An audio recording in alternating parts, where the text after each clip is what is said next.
ನಾನು ಚಿಕ್ಕಬಳ್ಳಾಪುರ ಜಿಲ್ಲೆಯ ಅಧ್ಯಕ್ಷರು ಸರಸ್ವತಮ್ಮ ನನ್ನ ಹೆಸರು.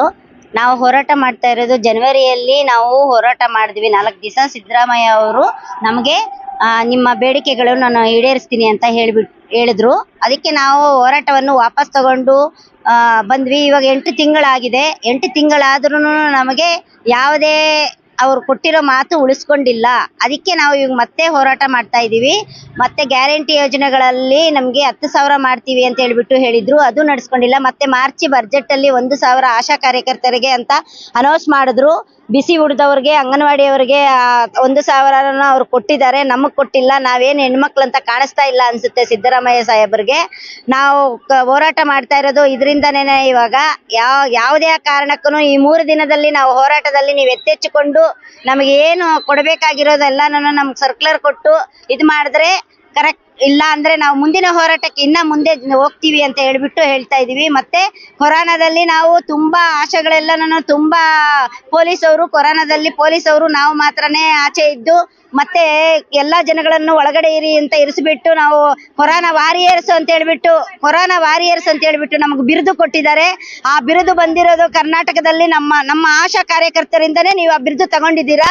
ಬಿರುದು ತಗೊಂಡು ನಮ್ಮನ್ನು ಈ ರೀತಿ ಬೀದಿಗಿಳಿಸಿದ್ದೀರಾ ನೀವು. ಇದು ಅನ್ಯಾಯವಾದ ವಿಷಯವಾಗಿದೆ. ಅದರಿಂದ ಈ 3 ದಿನದಲ್ಲಿ ನಮ್ಗೆ ಯಾವುದೇ ಆದ ಬರಬೇಕಾಗಿರುವಂತ ಅನುದಾನವನ್ನು ನಮಗೆ ಬಿಡುಗಡೆ ಮಾಡಿ ಅಂತ ಹೇಳ್ತಾ ಇದ್ದೀವಿ.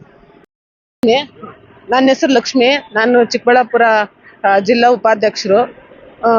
ಸರ್, ನಮ್ಗೆ ಇವಾಗ ಜನವರಿಯಲ್ಲಿ 10,000 ನಿಗದಿ ಮಾಡ್ತೀವಿ ಅಂತ ಹೇಳಿದ್ರು. 10,000 ನಿಗದಿ ಮಾಡಿರೋದು ಇದುವರೆಗೂ ಬಂದಿಲ್ಲ. ಮತ್ತೆ ಕೇಂದ್ರ ಸರ್ಕಾರದಲ್ಲಿ ಬಜೆಟ್ ನಲ್ಲಿ 1000 ಇದು ಹೆಚ್ಚಳ ಮಾಡಿದ್ದಾರೆ ಪ್ರೋತ್ಸಾಹಧನನ. ಅದನ್ನ ಎಲ್ಲಾ ಕಡೆ ಜಾರಿ ಆಗಿದೆ. ಇದುವರೆಗೂ ನಮ್ಮ ಕರ್ನಾಟಕ ರಾಜ್ಯದಲ್ಲಿ ಇದುವರೆಗೂ ಜಾರಿ ಆಗಿಲ್ಲ. ಅದನ್ನು ಕೂಡ ಈ ಕೂಡಲೇ ಜಾರಿ ಮಾಡಬೇಕು. ಅದೇ ರೀತಿ ನಮ್ಗೆ ಎಲ್ಲರೂ ಅಂಗನವಾಡಿ ಬಿಸಿ ಊಟ ಮತ್ತೆ ಆಶಾ ಕಾರ್ಯಕರ್ತರಿಗೆ 1,000 ರೂಪಾಯಿ ಹೆಚ್ಚಳ ಅಂತ ಮಾಡಿದ್ರು. ಅಂಗನವಾಡಿ ಬಿಸಿ ಊಟವರೆಗೆ ಬಂದಿದೆ, ನಮ್ಗೆ ಇದುವರೆಗೂ ಅದನ್ನು ಬಂದಿಲ್ಲ. ಪಶ್ಚಿಮ ಬಂಗಾಳ ರಾಜ್ಯದಲ್ಲಿ ಏನಾದ್ರೂ ಕೆಲಸ ಆಗಿ ನಿವೃತ್ತಿ ಹೊಂದಿರೋಂಥ ಆಶಾ ಕಾರ್ಯಕರ್ತರಿಗೆ ಒಂದು ಇಡುಗಂಟು ರೂಪದಲ್ಲಿ ಅವ್ರಿಗೆ ಹಣ ಕೊಡ್ತಾ ಇದ್ದಾರೆ. ನಮ್ಗೆ ಇಷ್ಟು ವರ್ಷ 15-16 ವರ್ಷ ಸರ್ವಿಸ್ ಮಾಡಿದೀವಿ. ಇದುವರೆಗೂ ನಾವೇನಾದ್ರೂ ಕೆಲಸ ಬಿಟ್ಟು ಹೋದ್ರೆ ನಮ್ಗೆ ಯಾವುದೇ ಇಡುಗಂಟಿಲ್ಲ. ಬರೀ 20,000 ರೂಪಾಯಿ ಅಂತ ಕೊಡ್ತಾರೆ. ಅದು 20,000 ರೂಪಾಯಿ ಕೊಟ್ಟರು ಇಲ್ಲದೆ ಇರೋದಿಲ್ಲ. ಆ ಇಡುಗಂಟು ಮಾದರಿಯಲ್ಲಿ ನಮಗೂ ಒಂದಿಷ್ಟು ಏನೋ ಹಣ ಕೊಡ್ಬೇಕು ಅಂತ ನಾವು ಸ್ಟ್ರೈಕ್ ಮಾಡ್ತಾ ಇದೀವಿ. ನಿಮ್ಮ ಪ್ರಮುಖ ಬೇಡಿಕೆಗಳೇನು ಸರ್? ಅದೇ 10,000 ಏನು ಹೆಚ್ಚಳ ಮಾಡ್ತೀವಿ ಅಂತ ಏನ್ ಹೇಳಿದಾರೋ ಆ 10,000ನ ಈ ಕೂಡಲೇ ಅದನ್ನ ಜಾರಿ ಮಾಡ್ಬೇಕು. ಮತ್ತೆ ಅಂಗನವಾಡಿ ಬಿಸಿ ಊಟವರೆಗೆ ಏನ್ ಆಶಾ ಅಂತ 3 ಜನಕ್ಕೂ ಏನ್ 1,000 ರೂಪಾಯಿ ಹೆಚ್ಚಳ ಅಂತ ಮಾಡಿದಾರೋ ಅದನ್ನು ಕೂಡ ನಮಗೂ ಸಹ ಈ 1,000 ರೂಪಾಯಿ ಹೆಚ್ಚಳ ಕೊಡ್ಲೇಬೇಕು. ಅದು ಏಪ್ರಿಲ್ ಇಂದ ಏನ್ ಜಾರಿ ಅಂತ ಮಾಡಿದಾರೋ ಅದನ್ನ ನಮ್ಗೆ ನೀಡ್ಬೇಕು ಅಂತ ಕೇಳ್ಕೊಳ್ತಾ ಇದೀವಿ. ಅದೇ ಇಡುಗಂಟು ಮಾದರಿಯಲ್ಲಿ ಕೊಡ್ಬೇಕಾಗಿರುವಂತದನ್ನ ನಮಗೂ ನಮ್ಮ ರಾಜ್ಯದಲ್ಲೂ ಕೂಡ ಜಾರಿ ಮಾಡ್ಬೇಕು ಅಂತ ನಾವು ಕೇಳ್ತಾ ಇದೀವಿ.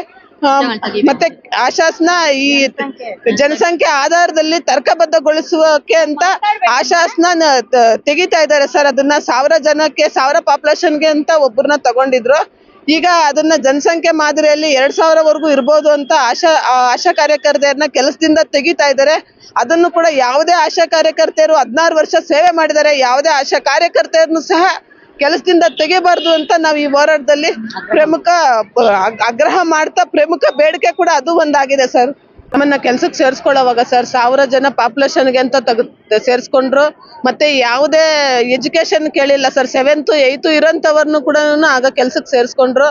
ಈಗ ನೋಡಿದ್ರೆ 7th 8th ಆಗಿರೋಂಥವ್ರನ್ನ ಅವ್ರಿಗೆ ಎಜುಕೇಶನ್ ಸಾಲದು ಅಂತ ಅವರು ಇಷ್ಟು ವರ್ಷ ಎಲ್ಲಾ ತರದ ತರಬೇತಿಗಳಾಗಿದೆ. ಎಲ್ಲಾನು ಇವಾಗ ಒಂದು ಕೆಲಸ ಮಾಡುವಂತ ಸಾಮರ್ಥ್ಯ ಹೊಂದಿರುವಂತ ಟೈಮಲ್ಲಿ ಇವಾಗ ಇಷ್ಟು ವರ್ಷ ಕೆಲಸ ಸರ್ವಿಸ್ ಮಾಡ್ಕೊಂಡು ಇವಾಗ ಅವ್ರನ್ನ ಸೇವೆಯಿಂದ ತೆಗಿತಾ ಇದ್ದಾರೆ. ನಾವು ಇಷ್ಟು ವರ್ಷ ಸೇವೆ ಮಾಡಿ ನಮ್ಮನ್ನ ತೆಗಿತಾ ಇರೋದಕ್ಕೆ ಯಾವುದೇ ರೀತಿ ನಮ್ಗೆ ಇಡುಗಂಟು ಸಹ ಕೊಡ್ತಾ ಇಲ್ಲ, ಒಂದು ಪಿನ್ಷನ್ ಸಹ ಕೊಡ್ತಾ ಇಲ್ಲ. ನಮ್ಗೆ ಯಾವುದೇ ಸೇವಾ ಭದ್ರತೆ ಕೂಡ ಇಲ್ಲದೆ ನಾವು ಇಷ್ಟು ವರ್ಷ ಕೆಲಸ ಮಾಡಿ ಬಂದಿದ್ದೀವಿ ಸರ್.